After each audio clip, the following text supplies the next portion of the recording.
This might be a slightly controversial video, so I'm gonna disclaimer, it's an opinion. Okay, coming in at number 5, we're starting off strong, LE SSERAFIM. I feel like putting LE SSERAFIM at number 5 is kind of outrageous because I literally love LE SSERAFIM and their debut was pretty good. So LE SSERAFIM debuted with Fearless. What you looking at? What you looking at? What you looking at? I'm fearless.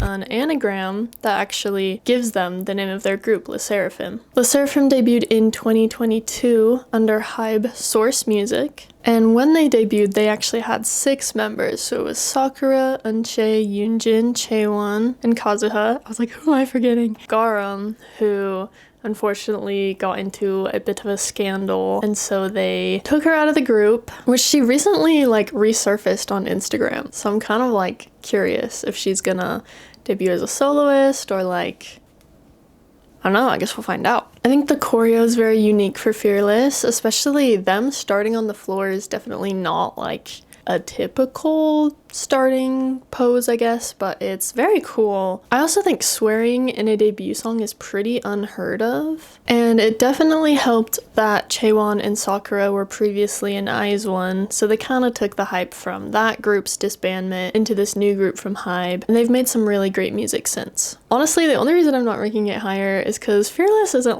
my favorite song ever. The music video I feel was pretty standard, it didn't blow my socks off, but overall good debut. Okay, coming in at number 4, I already feel like this is gonna be controversial. I put IVE as number 4. So IVE is a group under Starship Entertainment and they debuted in 2021. IVE consists of Yoojin, Gale, Ray, Wonyoung, Liz, and Liso. Their debut song, 11,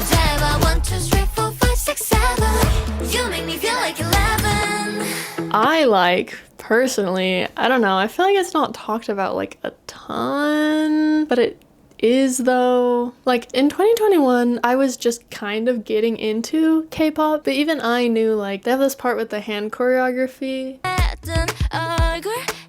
That thing, does anyone remember that? That was a trend and I saw that everywhere, but I didn't even know what it was from or what it was. So it was definitely popular. It had its moment. It's also low-key really catchy. There's some jokes with the fandom about German Liz, question mark. And similar to LE SSERAFIM, IVE has members that were also in IZ*ONE, and so I think that also kind of helped with their debut. 11 isn't IVE's most popular song, but I think overall it was a pretty good debut. Good stuff. I really like IVE. My back is actually in pain, so good thing I have physical therapy in an hour.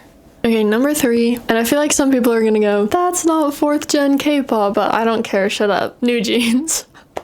I count NewJeans as 4th gen because in my brain, NewJeans is the end of 4th gen, but I know a lot of people are no guys, they're 5th gen.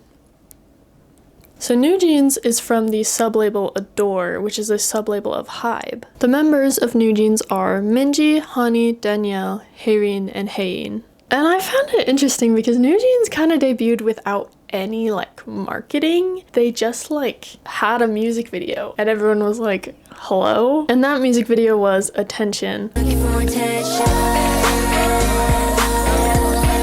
Very good. I really like it, and that kind of brought in the whole wave of Y2K. It really took over the industry. Oh, I didn't say what year NewJeans debuted. Hold on. It's 2022. The NewJeans is totally 4th gen because they also debuted 2022, which is when LE SSERAFIM debuted, so I don't want to hear it. I do really like a debut when they debut with their natural hair because I think it's just kind of fun to see this is what I normally look like, but now I get to try all these different looks for different concepts. I think it's really cool. And I think their long natural hair, of course, is kind of the point choreo for the whole choreography. I also thought it was interesting for that whole debut EP, they had a lot of music videos. For the song Hype Boy, each member gets their own POV music video. So that's already 5 music videos for one song, and then they did a music video for every single song in that EP. So it had 9 music videos for the EP, which is kind of crazy. But I feel like it must have done something right because they got popular really quickly even without marketing pre-debut. So that's why I felt like I have to put Attention at number 3. I just discovered a pimple. That's not real. I hate everything. Okay, number 2. This is a good one. Number 2 ITZY. So ITZY is also composed of 5 members, Yeji, Leah, Ryujin, Chaeryeong, and Yuna. And the reason I put ITZY's debut as number 2, they were really popular at their debut. And for good reason. The 5-pack powerful dance skills, insane performances, they were dubbed 4th gen leaders. What's their nickname? Performance? I think everyone really liked the youthful girl crush image. ITZY debuted 2019, which was kind of the beginning of 4th gen, which I also think is kind of iconic because they definitely led into that era of K-pop. And the youthful energy that they bring, I feel like wasn't really matched by any other group. I feel like the only group that like somewhat paralleled them is TXT, but it's catchy and iconic and the music videos all over the place, but it's fun and it's colorful and the girl crush concept, like there's something just so charming about it and I just love their debut. Dalla Dalla is just so fun.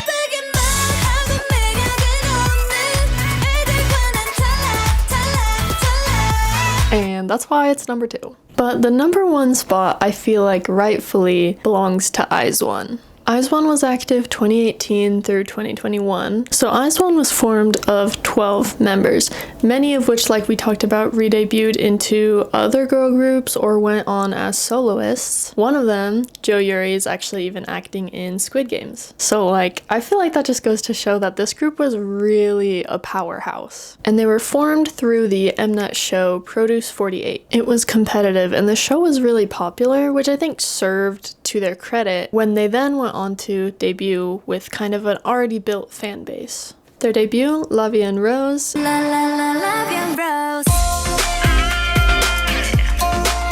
This is mine. honestly really catchy and really good. If you listen to kind of IZ*ONE's title tracks, they have like a certain vibe. Like you can tell when it's an IZ*ONE title track song, but they're really good. I'd recommend listening to them if you haven't. In my opinion, IZ*ONE deserves the #1 spot because of just how many powerhouse idols were in that group and like how strong they were while they were active. And for sure they aren't active anymore, but it is fun to still kind of follow the idols that were in the group and just see how they continue to grow their careers. So that's my opinion for the 5 best girl group debuts of 4th gen. Leave your ratings down below. Let me know if I forgot any groups because that low-key does happen, I'm not gonna lie. Like always I'm like scared to like stop recording because I'm like, no, you forgot something.